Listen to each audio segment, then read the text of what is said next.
माहेराचं सोनं, लेक सौख्याचं क्षण, लेक बासरीची धून,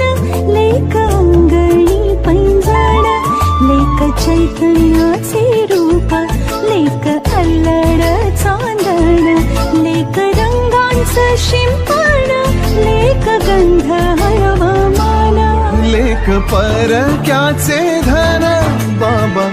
तुटतो आतून, आला गोठलेला क्षण, शुभ मंगल